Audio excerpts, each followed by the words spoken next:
Mastering the horticultural process, horticulture for all, is our next topic here at the main stage of Green Tech. And with me from Viscon is Maren Schoormans. Maren, greetings to you. Good morning.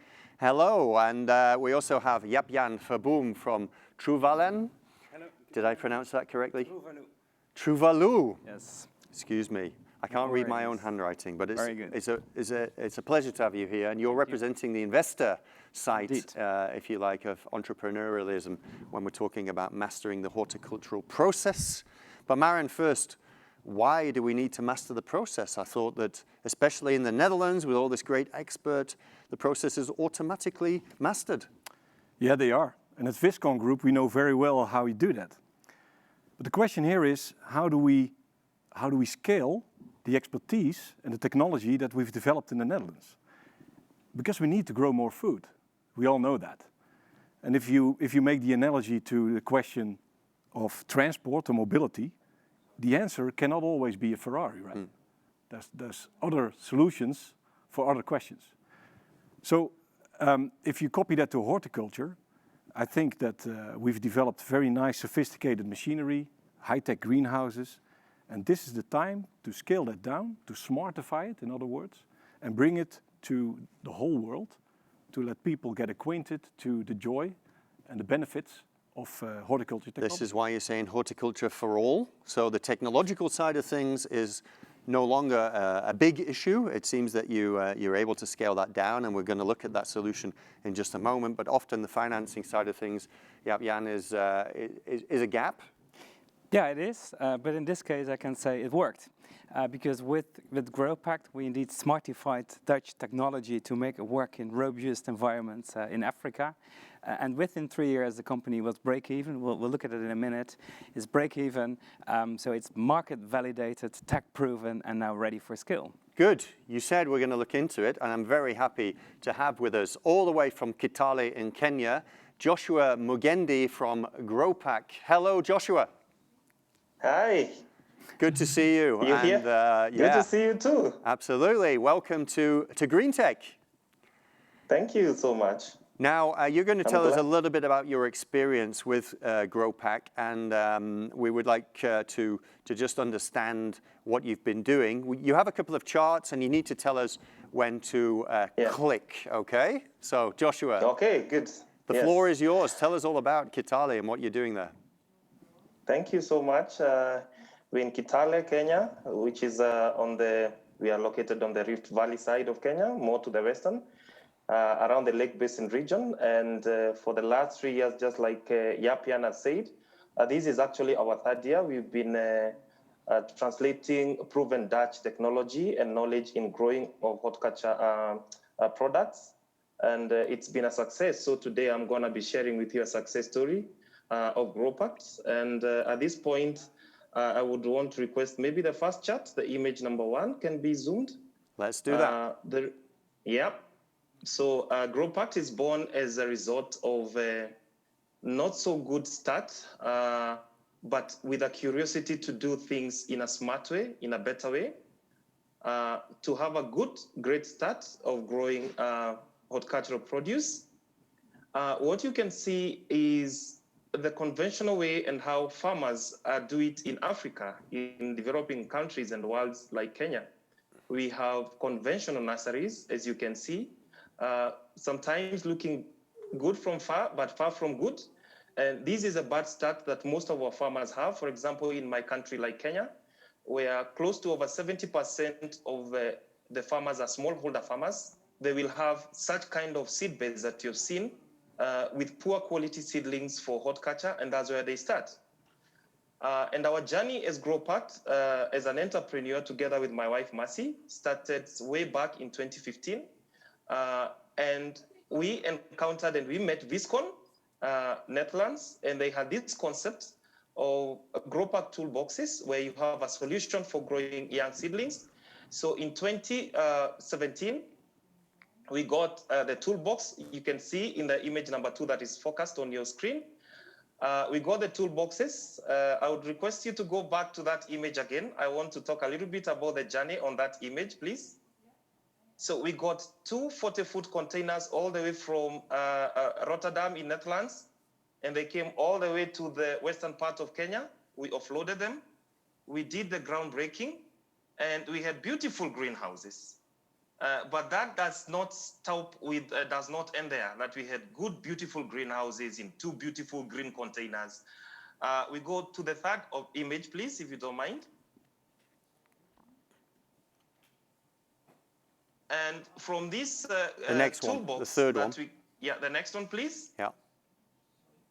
Training. Together with the Dutch, yes, perfect. Together with the Viscon, we had the training done on the new equipment. It's smart tech, actually built and developed to be used in developing communities. Does not use a lot of energy. Some equipment and machinery is used, operated manually. So this was us close to 2 years ago. We got training, and our experience for the last 2.5 years, this is now actually the 3rd year. We are not actually full 3 years, is now we are able to produce seedlings in Kitale. We produce close to 1 million seedlings every month, and we are able to supply the seedlings across the country. And these are high quality, high health protocol produced seedlings of tomato, cabbages, all sorts of horticultural produce. And our main forte, or our main niche, is the smallholder farmers. Maybe we go to the 4th image. From this, we have been able to develop good quality seedlings using Dutch proven technology that has been simplified for a country and a community like us. We are in a village, in a very small village, and we serve farmers across the country from our location, all the way to 500 kilometers away, 600 kilometers away. And with a good start of good seedlings, we have seen this translating into great finished products, high quality products that are available for our communities for food safety, nutrition, and this has been a success story. And it means as well, Joshua, it means a lot less waste, I assume. It means less resources are needed to get to this great finish. Yes, because when you're starting with the good quality products that are not attacked by diseases, also the cost of production by our smallholder farmers, which are they are the quite vulnerable farmers actually within the value chain of all the farmers. They spend less in chemicals, they spend less in fertilizer, and they increase their margin and the yields of production. So after 2.5 years, close now to 3 years, the last image shows you the model farm that we've been able to have. Kindly share the last image, please, if you don't mind. Yes, now that is Growpact Kitale for you. That's where we are seated currently. And the potential is growing, and we are excited about the story and the journey, and we keep pushing and moving on. Thank you. Joshua, it sounds magnificent. Thank you very much. We're going to go now into the technology, and then we're going to discuss the business case to some extent. But let's first, Maren, come to you. Just show us a bit more about the details of Growpact, if you would. Yeah, we're going to look at the 3D render and animation of the future of Growpact and the entire toolkit as we are developing it. So as Joshua said, we started with technology for creating young plants, not to waste expensive seeds, and to help community farmers to scale up their business. Good. Well, the next step could be a tissue culture lab, could be fish farming. We're going to show that in an animation. Let's get it up on the screen, and then you can talk us through it.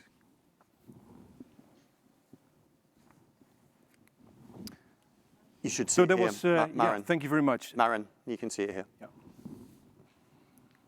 Thanks again, Joshua. So we're expanding the capabilities in the so-called Growpact toolkit, which is modular, and it comes with many options. And what you see here is a 3D animation of the future Growpact farm, as it could actually be anywhere in the world, but we have the mothership in Kitale, Kenya.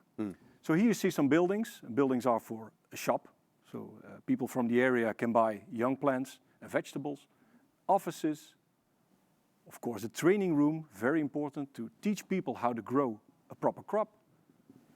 There's laboratories to investigate nutrients, diseases, you know what.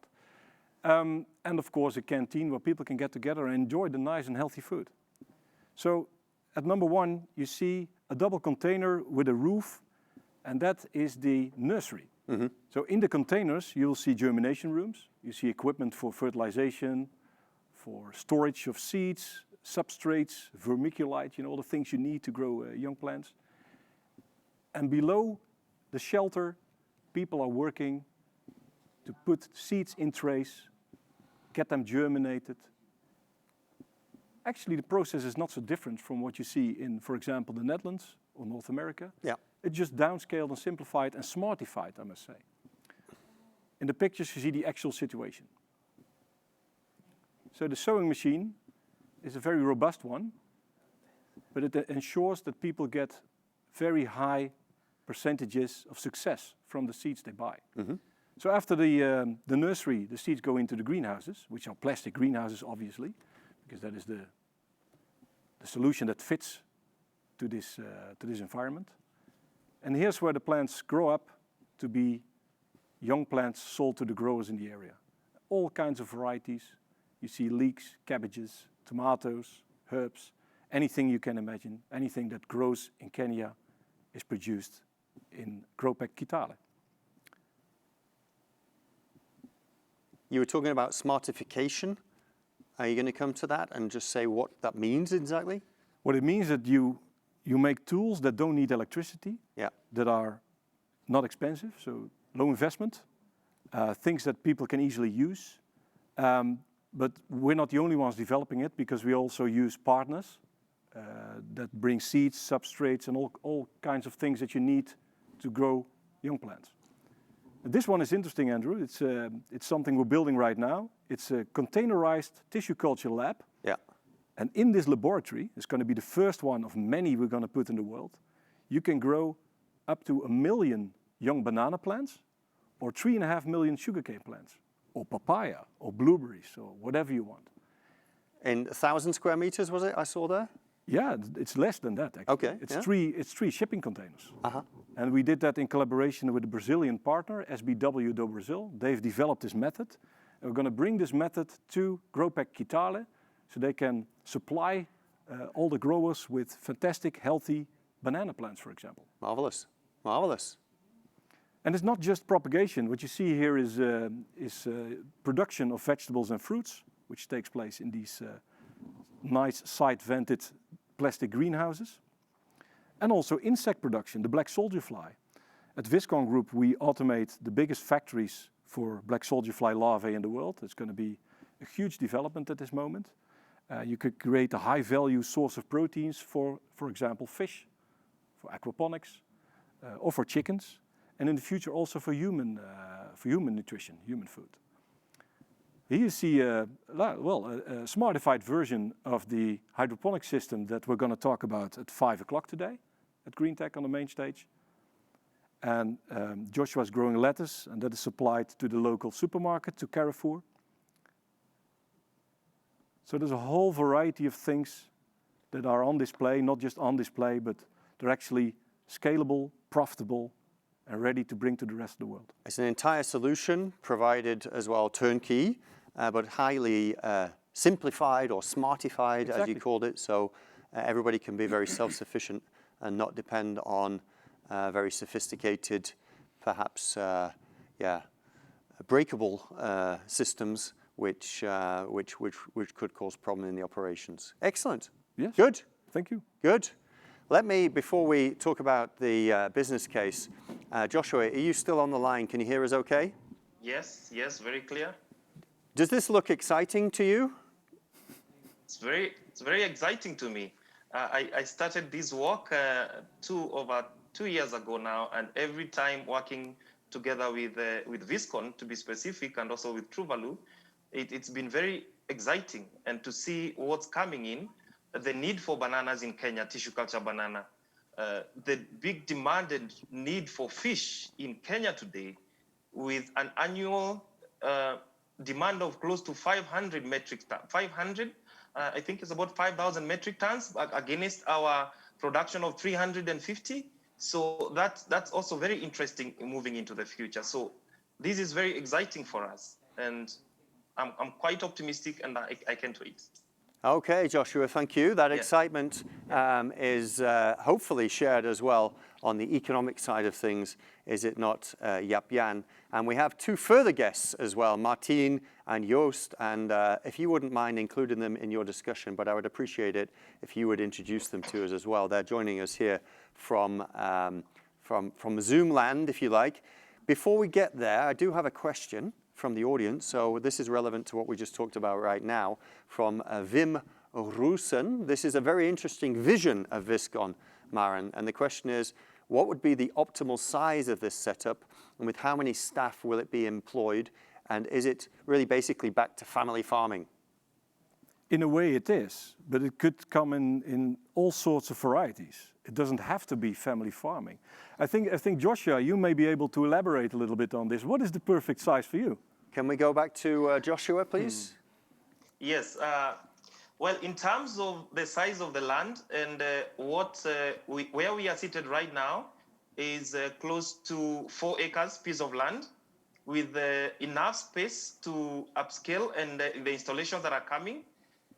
For instance, for the 340-foot container tissue culture labs, we already know where we want to keep them. For the expansion of the hydroponic system, we know where we want to keep them in our piece of land.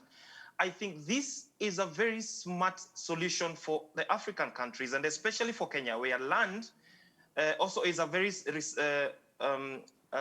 scarce resource. So we are on a very small piece of land, but we use it in a very smart way.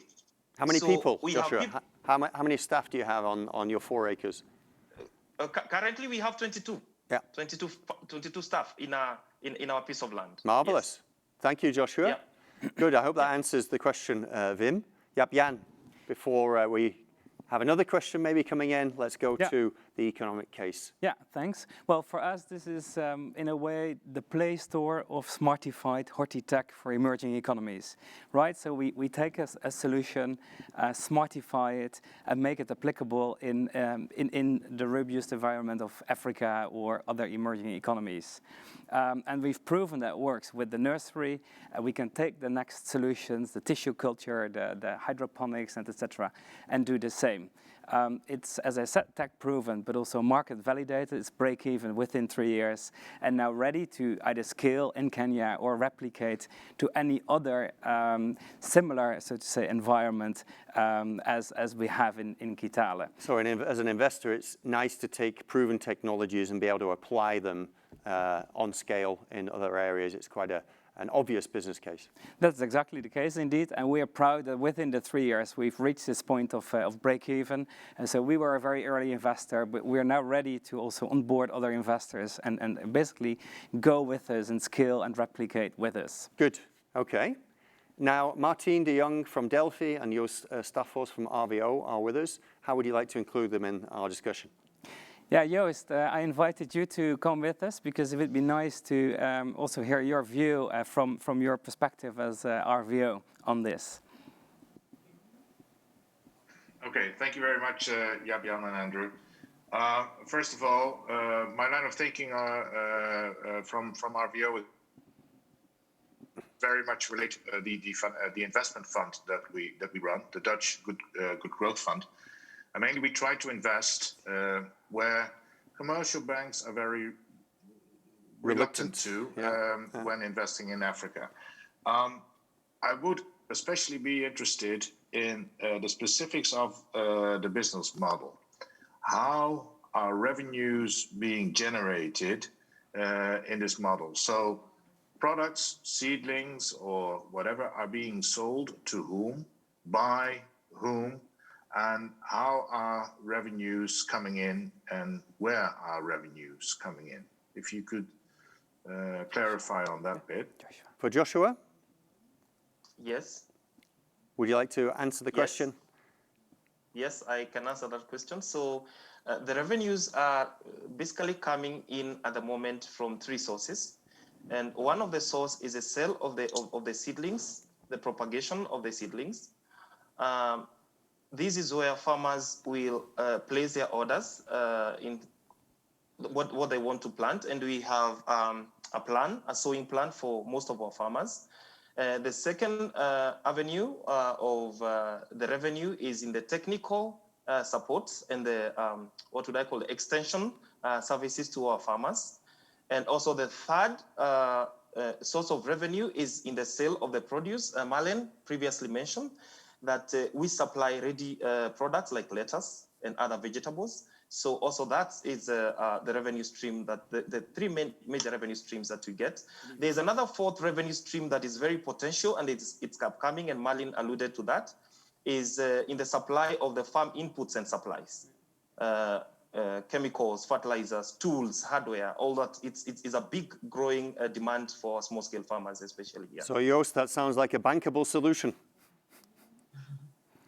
Yes, indeed it does. I see three business concepts lying underneath. That is the actual selling of the seedlings, then providing technical support services, and of course distribute final products to the market themselves. So yes, this might be a very interesting business case. Martien from Delphi, bring you in here at this stage. We're running out of time, unfortunately, but tell us a little bit about the knowledge side of things here. Well, I'm representing Delphi, and within our company, I'm responsible for all activities in Africa. When I hear the business case of Growpact, I think they have a very interesting concept, which can be very successful in Africa.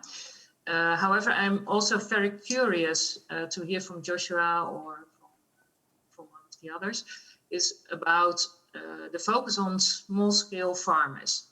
I notice a lot I work a lot in Africa, and I always notice that small-scale farmers have no money available for high-quality inputs. So they're struggling to buy high-quality inputs like young plants, like high-quality seeds, but also in inputs, they cannot buy or they cannot afford themselves to have access to technical support. How do you, as Growpact has covered these challenges in your program business plan? Joshua? Yeah, on Martin's question, I'm gonna tackle it, I think, quickly. In two fronts. Yes, quickly. One of the way, like Martin has said, the small-scale farmer is really challenged and with a lot of challenges on financing. So sometimes we go out of our way as Growpact to link the small-scale farmers to market-led production. Mm-hmm. If we are able to connect them to off-takers, some of them that are in the market, I know you know of Twiga, and there are other big companies that are coming up who can be able to buy their produce in such a way that they have their cash flows. But I agree with you, Martin, that's something of great concern in financing of the small-scale farmers. That's marvelous, yes. Thank you. Yeah. Maxine, Joost, I'm afraid time is our enemy, but we're going to go to Jaap right now because he has a proposition. Well, as a closure, my call to action is actually threefold. It's to the solution providers here, come and join us, bring your solution, we smartify it with you, and we roll it out in any emerging economy. To funders, join us in this quest. We have invested, join us and fund with us, and scale and replicate. And then for businesses, we have the best seedlings in Kenya. So if you need seedlings, please join us and buy from Joshua. That's very good. And you're all available online in our marketplace for matchmaking, for conversations. So let's take those discussions offline. Just remains for me to say a massive thank you for joining us. The best of luck with Growpact. It sounds very encouraging. And we'll see you perhaps at the next Green Tech with even more success stories. Thank you. Great. Thank you. Thank you.